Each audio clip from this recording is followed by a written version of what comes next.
നമസ്കാരം. അപ്പോൾ നമുക്ക് ഇന്ന് ഏറ്റവും സിമ്പിളായിട്ട് എങ്ങനെ നമുക്ക് കുറഞ്ഞ ചെലവിൽ ഒരു കിരീടം ഉണ്ടാക്കിയെടുക്കാമെന്ന് നോക്കാം. അപ്പോൾ ഇതിനായിട്ട് നമുക്ക് വേണ്ടത് ഒരു വെള്ള പേപ്പർ വേണം. വെള്ള പേപ്പർ എന്ന് വെച്ചിട്ടുണ്ടെങ്കിൽ പാറ്റേൺ ഉണ്ടാക്കിയെടുക്കാനാണ്.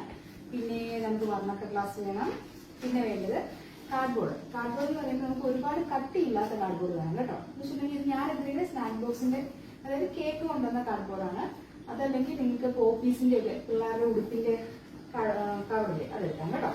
പിന്നെ നമുക്ക് പശ വേണം, കത്തിക്ക വേണം, പിന്നെ ഇതിനകത്തേക്ക് ഒട്ടിക്കാനുള്ള നമ്മൾ കഴിഞ്ഞ വീഡിയോയിൽ കാണിച്ച പോലെ കുറച്ച് കല്ലുകളും മുത്തുകളും ഒക്കെ വേണം. അത് വേണം കേട്ടോ. ഇനി നമുക്ക് സ്റ്റെപ്പ് ബൈ സ്റ്റെപ്പ് നോക്കാം. നമ്മൾ ഒരു പാറ്റേൺ ഉണ്ടാക്കിയെടുക്കണം. പാറ്റേൺ ഉണ്ടാക്കാനായിട്ട് നമ്മുടെ വെള്ള പേപ്പറിനെ നമ്മൾ ഇതുപോലെ ഫോൾഡ് ചെയ്യണം. കൃത്യം സെന്ററിൽ വെച്ച് ഫോൾഡ് ചെയ്തിട്ട് നമ്മളൊരു പാറ്റേൺ ഇവിടെ വരച്ചെടുക്കണം. പാറ്റേൺ വരയ്ക്കുമ്പോൾ മുകൾ വശം ഇച്ചിരി കൂർത്തിരിക്കണം കേട്ടോ. നമ്മുടെ താമരപ്പൂവിൻ്റെ ഒക്കെ ഇതൾ നമ്മൾ വരച്ചെടുക്കുന്ന പോലെ ഇതുപോലെ ഇങ്ങനെ 3 എണ്ണം വേണേ. 3 എണ്ണം വരയ്ക്കുക. ഇവിടെ നിന്ന് ഇങ്ങനെ സ്ട്രെയിറ്റ് ആയിട്ട് വരയ്ക്കണേ. ഒരു സ്കെയിലൊക്കെ വെച്ച് വരയ്ക്കുവാണെങ്കിൽ നല്ല വൃത്തിക്ക് കിട്ടും. അതുപോലെ അതിൻ്റെ താഴെയും അധികം വണ്ണമില്ലാത്ത രീതിക്ക് ഇങ്ങനെ വരയ്ക്കണം.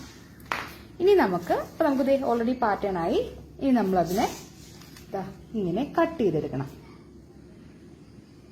അപ്പോൾ നമ്മൾ കട്ട് ചെയ്ത് കഴിയുമ്പോൾ നമ്മുടെ പേപ്പർ ഇതുപോലെ നല്ല ഭംഗി കിരീടത്തിന്റെ ആകൃതിയിലാവും.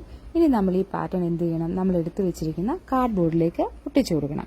ഒട്ടിച്ചു കൊടുത്തിട്ട് നമ്മൾ അതിനെ കൃത്യമായിട്ട് വെട്ടിയെടുക്കണം. അപ്പോൾ ഇതുപോലെ ഇരിക്കും. ഇനി നമ്മളുടെ ഈ കാർഡ്ബോർഡിലേക്ക് പശ തേച്ചിട്ട് നമ്മൾ എടുത്തു വെച്ചിരുന്ന വർണ്ണക്കടലാസ് ഉണ്ടല്ലോ അതിലേക്ക് പേസ്റ്റ് ചെയ്ത് കൊടുക്കണം. എന്നിട്ട് വർണ്ണക്കടലാസിനെ ഏകദേശം നമ്മുടെ കിരീടത്തിന്റെ ആകൃതിയിൽ തന്നെ പതുക്കെ കട്ട് ചെയ്തെടുക്കണം. ആകൃതിയിൽ തന്നെ കട്ട് ചെയ്യുമ്പോൾ എന്ത് ചെയ്യണം? ഇത്തിരി സ്പേസ് കൂട്ടിയിട്ട് കട്ട് ചെയ്യണം കേട്ടോ. എന്നിട്ട് ഇതുപോലെ ചെറിയ ചെറിയ കുഞ്ഞു മുറിവുകൾ ഉണ്ടാക്കി ഈ പേപ്പർ അങ്ങോട്ട് ഫോൾഡ് ചെയ്ത് കൊടുക്കണം. അങ്ങനെ ഫോൾഡ് ചെയ്ത് കൊടുക്കുമ്പോൾ കൃത്യമായിട്ട് നമ്മുടെ ഈ കിരീടത്തിന്റെ ആകൃതി നമുക്ക് കിട്ടും. ഇനി നമ്മൾ ചെയ്യാൻ പോകുന്ന ലാസ്റ്റ് സ്റ്റേജ് എന്ന് വെച്ചിട്ടുണ്ടെങ്കിൽ നമ്മുടെ കിരീടത്തിലേക്ക് എടുത്തു വെച്ചിരിക്കുന്ന മുത്തുകളും കല്ലുകളും എല്ലാം കിരീടത്തിലേക്ക് നമ്മുടെ യുക്തിക്കനുസരിച്ച് ഒട്ടിച്ചു കൊടുക്കുക. ഇനി ഫൈനൽ ലുക്ക് കണ്ടാലോ? എങ്ങനെയുണ്ട് നമ്മുടെ കിരീടം? ഇഷ്ടപ്പെട്ടോ? ഇഷ്ടപ്പെട്ടാൽ എല്ലാവരും ലൈക്ക് ചെയ്യണേ, കമന്റ് ചെയ്യണേ, സബ്സ്ക്രൈബ് ചെയ്യണേ. നിങ്ങളും ഒന്ന് ഉണ്ടാക്കി നോക്കണേ എങ്ങനെയുണ്ടെന്ന്. Thank you.